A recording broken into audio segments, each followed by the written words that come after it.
اردو جائزہ میں خوش آمدید۔ آج ہم ایک بڑی دلچسپ کتاب کے خلاصے پر بات کرنے والے ہیں۔ کتاب کا نام ہے surrounded by idiots, Thomas Erikson کی لکھی ہوئی۔ عنوان تو تھوڑا سا چونکانے والا ہے نا؟ جی بالکل، عنوان سن کر لگتا ہے کہ پتہ نہیں کیا بات ہوگی، لیکن اصل میں یہ کتاب انسانی رویوں کو سمجھنے کا ایک آپ کہیں کہ بہت عملی فریم ورک دیتی ہے۔ ہاں، اور یہ ہمارے روزمرہ کے جو تعلقات ہیں، جو بات چیت ہے، اس کو سمجھنے میں کافی مددگار ہو سکتی ہے۔ بالکل، اس کتاب کا یا یوں کہیں کہ اس خلاصے کا جو بنیادی مقصد ہے وہ DIC رویے کا ماڈل استعمال کرتے ہوئے یہ سمجھانا ہے کہ لوگ الگ الگ کیوں ہوتے ہیں، اور اس سمجھ کو استعمال کر کے ہم اپنی بات چیت، اپنے تعلقات، خاص طور پر کام کی جگہ پر کیسے بہتر بنا سکتے ہیں۔ تو آج کی ہماری یہ جو گفتگو ہے، اس کا مقصد یہی ہے کہ اس خلاصے کے اہم نکات نکالیں، سمجھنے کی کوشش کریں کہ یہ مختلف رویے کیا ہیں اور اس علم سے ہم عملی طور پر کیا فائدہ اٹھا سکتے ہیں۔ تو آئیے شروع کرتے ہیں پھر۔ خلاصے میں جو پہلا نقطہ مجھے بہت اہم لگا وہ یہ تھا کہ ابلاغ سننے والے کی شرائط پر ہوتا ہے۔ Communication happens on the listeners terms. یہ سننے میں تو سادہ لگتا ہے، لیکن اگر سوچیں تو اس کا کیا مطلب ہے اصل میں؟ دیکھیں، اس کا مطلب یہ ہے کہ ہم اپنی طرف سے کتنی ہی اچھی نیت سے، کتنی ہی وضاحت سے بات کریں، اصل چیز یہ ہے کہ سامنے والا اسے کیسے وصول کر رہا ہے، کیسے سمجھ رہا ہے۔ ہر بندے کا اپنا ایک آپ کہہ لیں فلٹر ہوتا ہے، اس کے اپنے تجربے، اس کی سوچ، اس کا موڈ۔ صحیح۔ تو ہمارا پیغام ان سب چیزوں سے گزر کر اس تک پہنچتا ہے۔ اس لیے اگر ہمیں اپنی بات مؤثر بنانی ہے نا، تو صرف یہ نہیں دیکھنا کہ ہم کیا کہہ رہے ہیں، بلکہ یہ بھی سمجھنا ہے کہ سننے والا کون ہے، وہ کیسے سمجھتا ہے، اور پھر اپنے انداز کو تھوڑا بدلنا پڑتا ہے اس کے مطابق۔ بالکل، یہ تو سوچ کا پورا زاویہ ہی بدل دیتا ہے۔ ہم اکثر یہی کہتے رہ جاتے ہیں کہ ارے میرا مطلب یہ نہیں تھا، یا میں تو یہ سمجھانا چاہ رہا تھا، لیکن یہ نقطہ کہتا ہے کہ ذمہ داری بولنے والے پر زیادہ ہے۔ خلاصے میں وہ جو میٹنگ والی مثال دی ہے وہ بڑی اچھی ہے کہ اگر آپ بڑے جوش سے کوئی آئیڈیا بتا رہے ہیں اور کوئی ساتھی بالکل اسپاٹ چہرے سے بیٹھا ہے تو فوراً یہ نہیں سوچ لینا چاہیے کہ اسے دلچسپی نہیں ہے۔ بالکل نہیں، ہو سکتا ہے وہ شخص تفصیلات پر زیادہ غور کرنے والا ہو، نیلا رویہ جسے کہتے ہیں، اور آپ کا جوش بھرا انداز اسے شاید غیر سنجیدہ لگ رہا ہو۔ اچھا۔ تو ایسے میں بہتر یہ ہے کہ آپ تھوڑا اپنا انداز بدلیں، شاید کچھ اعداد و شمار دیں، کچھ ٹھوس باتیں کریں، زیادہ منظم طریقے سے بتائیں۔ یہ جو لچک ہے نا اپنے انداز میں، یہی مؤثر بات چیت کی کنجی ہے، اڈیپٹیبلٹی۔ اور یہیں پر وہ ڈسک ماڈل آتا ہے جس کا آپ نے ذکر کیا۔ یہ کیا ہے ڈسک، اور یہ رنگوں کا کیا چکر ہے اس میں؟ جی، DIS اصل میں 4 انگریزی الفاظ کا مخفف ہے۔ D یعنی ڈومیننس، غلبہ، I یعنی انفلوئنس، اثر و رسوخ، S یعنی اسٹیڈینس، استحکام، اور C یعنی کانشینشسنس، احتیاط یا فرد شناسی۔ ایرکسن نے ان 4 بنیادی رویوں کو سمجھانے کے لیے 4 رنگ استعمال کیے ہیں: سرخ، پیلا، سبز اور نیلا۔ اچھا، تو D کے لیے سرخ، I کے لیے پیلا، S کے لیے سبز اور C کے لیے نیلا۔ بالکل، اور خلاصہ یہ کہتا ہے کہ زیادہ تر لوگ تقریباً 80% ان میں سے کوئی سے 2 رنگوں کا مجموعہ ہوتے ہیں۔ یعنی خالص ایک رنگ والے کم ہوتے ہیں؟ جی، بہت کم، کوئی 5% کے قریب ہوں گے جن میں ایک ہی رنگ بہت غالب ہو، اور باقی 15% میں 3 رنگوں کا اثر بھی ہو سکتا ہے۔ اچھا، یہ تو دلچسپ بات ہے۔ تو پھر یہ چاروں رنگ ہیں کیا؟ ذرا تفصیل سے بتائیں۔ پہلے سرخ والے یعنی ڈومیننس والے کیسے ہوتے ہیں؟ سرخ رویے والے لوگ، جیسے D سے ڈومیننس ظاہر ہے، یہ بہت جرأت مند ہوتے ہیں، پرعزم، نتائج چاہتے ہیں فوراً، چیلنجز پسند کرتے ہیں، فیصلے تیزی سے کرتے ہیں، اکثر لیڈر ہوتے ہیں یا بننا چاہتے ہیں۔ انہیں کنٹرول پسند ہوتا ہے، اور ان کی بات چیت بہت سیدھی، صاف اور ٹو دا پوائنٹ ہوتی ہے، لگی لپٹی نہیں رکھتے۔ بعض اوقات یہ انداز دوسروں کو تھوڑا سخت یا جارحانہ بھی لگ سکتا ہے۔ اسٹیو جابز کی مثال دی جاتی ہے اکثر۔ جی ہاں، انہیں اکثر سرخ رویے کی مثال کے طور پر پیش کیا جاتا ہے۔ وقت ان کے لیے بہت اہم ہوتا ہے، لمبی باتوں سے گریز کرتے ہیں۔ ٹھیک، یعنی کام نکلوانے والے لوگ، ان سے بات کرنی ہو تو سیدھا مدے پر آنا بہتر ہے۔ اچھا، تو یہ تو ہوئے سرخ۔ اب پیلے والے یعنی انفلوئنس والے، وہ تو بالکل مختلف ہوں گے پھر۔ اوہ، بالکل الٹ۔ پیلے رویے والے یعنی IFO انفلوئنس، یہ لوگ انتہائی پراامید، خوش مزاج، سماجی، محفل کی جان ہوتے ہیں، تعلقات بنانے میں ماہر، بہت باتونی ہوتے ہیں۔ اچھا۔ لوگوں کو قائل کرنے کی زبردست صلاحیت ہوتی ہے۔ نئے آئیڈیاز، بڑی تصویر، خواب، یہ سب انہیں پسند ہے۔ توجہ کا مرکز بننا بھی اچھا لگتا ہے۔ اوپرا ونفری یا رابن ولیمز جیسی شخصیات ان میں پیلے رنگ کی جھلک نظر آتی ہے۔ لیکن ان میں بھی کچھ کمزوری ہوگی۔ تو کر لیں، لیکن پھر انہیں پورا کرنے میں سستی دکھائیں یا بھول جائیں۔ ٹھیک، تو ایک طرف سرخ جو نتائج پر فوکس کرتا ہے، دوسری طرف پیلا جو تعلقات اور ماحول پر، ہر رنگ کی اپنی خوبی، اپنی خامی۔ اب آتے ہیں سبز پر، ایس فار اسٹیڈینس۔ خلاصے میں لکھا ہے یہ سب سے عام رویہ ہے۔ جی ہاں، سبز رویہ سب سے زیادہ پایا جاتا ہے۔ یہ لوگ بہت پرسکون، صابر، متوازن ہوتے ہیں، دوسروں کا بہت خیال رکھتے ہیں، بہترین ٹیم پلیئر ہوتے ہیں، کیونکہ انہیں تعلقات بہت عزیز ہوتے ہیں۔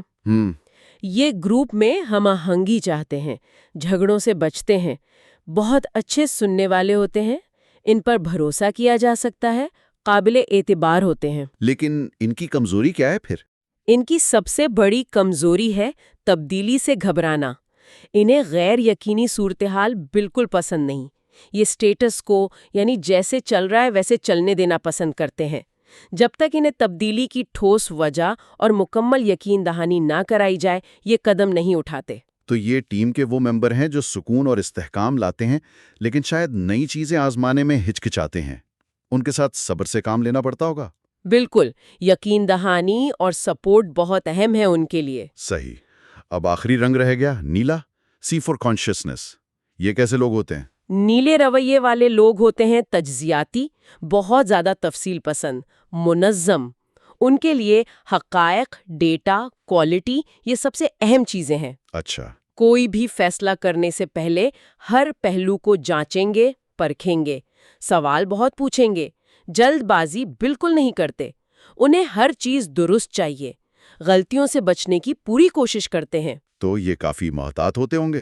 جی، بہت محتاط، اور اکثر خاموش طبع بھی ہوتے ہیں، غیر ضروری بات چیت نہیں کرتے۔ خلاصے میں ان کے لیے کہا گیا ہے، خاموشی سونا ہے، silence is golden. Bill Gates یا آئنسٹائن، ان میں یہ خصوصیات تھیں؟ جی ہاں، ان شخصیات میں نیلے رویے کی خصوصیات نمایاں نظر آتی ہیں۔ اور ان کی کمزوری؟ کمزوری یہ ہو سکتی ہے کہ یہ تفصیلات میں اتنا زیادہ کھو جاتے ہیں کہ فیصلہ کرنے میں بہت دیر لگا دیتے ہیں، یا پھر پرفیکشن کے چکر میں کام کی رفتار سست ہو جاتی ہے۔ کبھی کبھی پیرالیسس بائی انالیسس کا شکار ہو جاتے ہیں۔ یہ تو واقعی بڑا دلچسپ فریم ورک ہے۔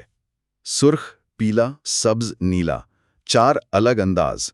لیکن یہاں ایک سوال ذہن میں آتا ہے، اور خلاصے میں بھی اس پر بات ہوئی ہے، کہ کیا انسانی شخصیت اتنی سادہ ہے کہ اسے بس ان 4 رنگوں میں بانٹ دیا جائے؟ مجھے خود بھی یہ تھوڑا اوور سمپلیفائڈ سا لگتا ہے۔ یہ لوگوں پر لیبل لگانے جیسا نہیں؟ آپ کا سوال بالکل بجا ہے، اور یہ ایک بہت عام اور جائز تنقید ہے اس ماڈل پر۔ خلاصہ خود بھی اس بات پر زور دیتا ہے کہ یہ ماڈل کوئی حتمی چیز نہیں۔ انسان ان 4 رنگوں سے کہیں زیادہ پیچیدہ، گہرا اور کثیر الجہتی ہے۔ یہ ماڈل تو بس ایک ٹول ہے، ایک نقشہ سمجھ لیں، جو ہمیں رویوں کے اس وسیع جنگل میں راستہ سمجھنے میں تھوڑی مدد دیتا ہے۔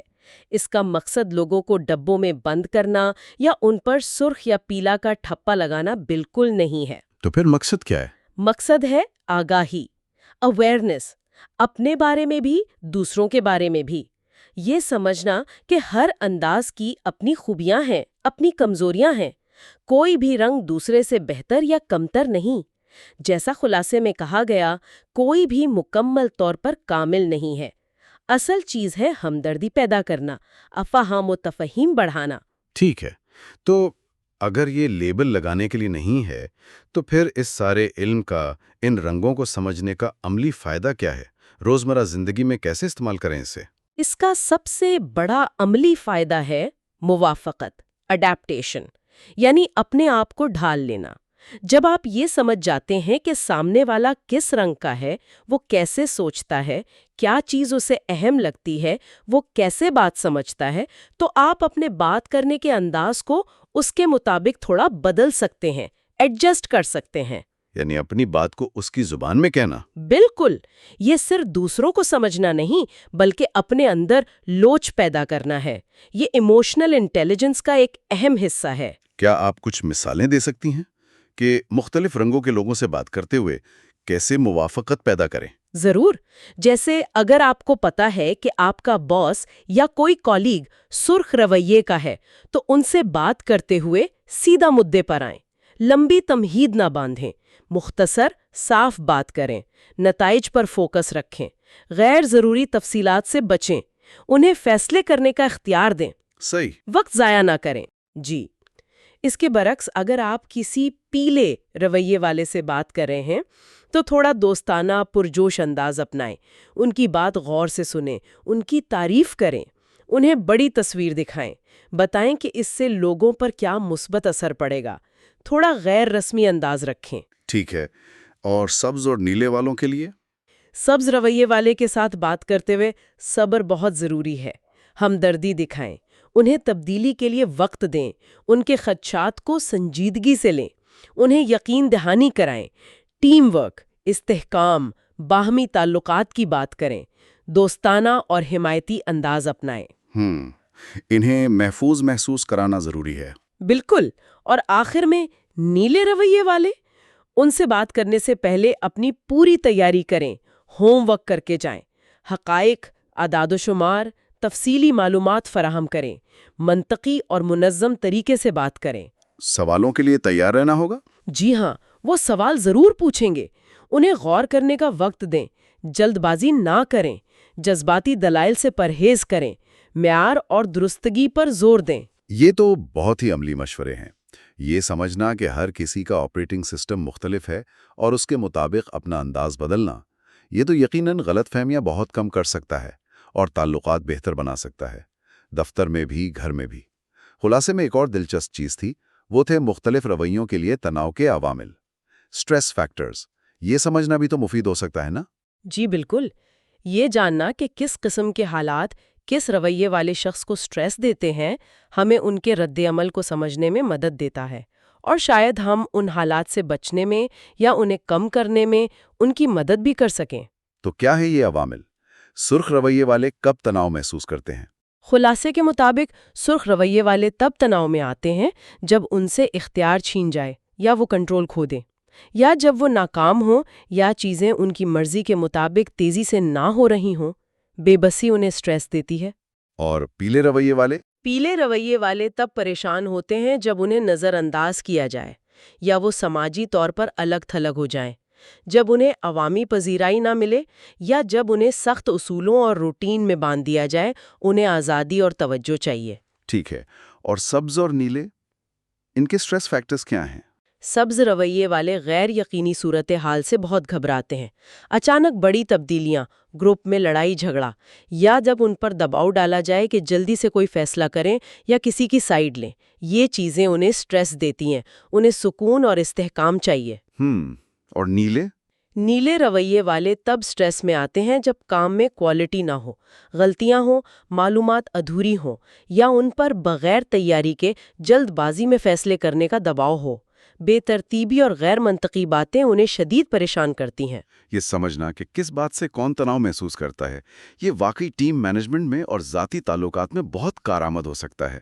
ہم نہ صرف دوسروں کے رد عمل کو بہتر سمجھ سکتے ہیں بلکہ شاید مدد بھی کر سکتے ہیں کہ وہ سٹریس سے بچیں۔ بلا شبہ، اور یہ صرف دوسروں کو سمجھنے کی بات نہیں ہے، یہ خود کو سمجھنے کا بھی ایک بہت اہم ذریعہ ہے۔ یہ جاننا کہ آپ کا اپنا غالب رنگ کون سا ہے، آپ کی طاقت کیا ہے، کمزوری کیا ہے، کون سی چیز آپ کو سٹریس دیتی ہے، یہ آپ کو اپنے رویے کو بہتر طریقے سے سنبھالنے میں مدد دے سکتا ہے۔ تو آج کی اس ساری گفتگو کا اگر خلاصہ کریں تو تھامس ایرکسن کی کتاب سراؤنڈڈ بائی ایڈیٹس کا خلاصہ ہمیں DISC ماڈل دیتا ہے: سرخ، پیلا، سبز، نیلا۔ یہ ماڈل انسانی رویوں کے فرق کو سمجھنے کا ایک فریم ورک ہے۔ جی، اور یہ ماڈل شاید مکمل نہ ہو، لیکن یہ ہمیں سکھاتا ہے کہ لوگ مختلف ہوتے ہیں، ان کے بات کرنے، سوچنے، عمل کرنے کے انداز مختلف ہوتے ہیں۔ اور سب سے اہم سبق میرے خیال میں وہی ہے، مؤثر ابلاغ سننے والے کی شرائط پر ہوتا ہے، اور اپنے انداز میں لچک پیدا کرنا، یعنی موافقت یا اڈیپٹیبلٹی، بہتر تعلقات کی کلید ہے۔ جب ہم دوسروں کے انداز کو پہچانتے ہیں، ان کا احترام کرتے ہیں، تو غلط فہمیاں کم ہوتی ہیں اور تعلقات مضبوط ہوتے ہیں۔ بالکل، یہ ماڈل یاد دلاتا ہے کہ جسے ہم کسی کی بیوقوفی سمجھ رہے ہوتے ہیں وہ شاید صرف اس کا ہم سے مختلف انداز ہو۔ جی، اور شاید ہم اس کے انداز کو سمجھنے کی کوشش ہی نہیں کر رہے۔ یہ کتاب ہمیں سکھاتی ہے کہ تنوع میں طاقت ہے، اور جب ہم کسی کو مشکل یا ناقابل فہم سمجھیں تو شاید رک کر سوچیں، کیا ہم ان کی زبان بولنے کی کوشش کر رہے ہیں؟ بالکل، جیسا کہ خلاصے میں کہا گیا، صرف اس لیے کہ آپ صحیح ہیں ضروری نہیں کہ میں غلط ہوں۔ یہ نقطہ نظر بدلنے والی بات ہے۔ اور آخر میں آپ کی طرف سے کوئی ایک خیال جس پر ہمارے سامعین غور کر سکیں؟ ایک خیال یہ ہو سکتا ہے کہ دوسروں میں ان رویوں کو پہچاننا اور ان کے مطابق اپنے آپ کو ڈھالنا تو مفید ہے ہی، لیکن کیا ہو اگر ہم ایک قدم اور آگے جائیں اور خود اپنے غالب رویے کو، اپنی طاقتوں، کمزوریوں، اپنے تعصبات کو اور ان کا دوسروں پر کیا اثر ہوتا ہے، اسے گہرائی سے سمجھنے کی کوشش کریں۔ یہ جو خود شناسی ہے، کیا یہ ہمیں زیادہ ہمدرد، زیادہ لچکدار اور بالآخر ایک بہتر انسان نہیں بنا سکتی؟ یہ واقعی ایک گہرا سوال ہے اور اس پر ضرور سوچنا چاہیے۔ خود کو سمجھنا شاید دوسروں کو سمجھنے کا پہلا قدم ہے۔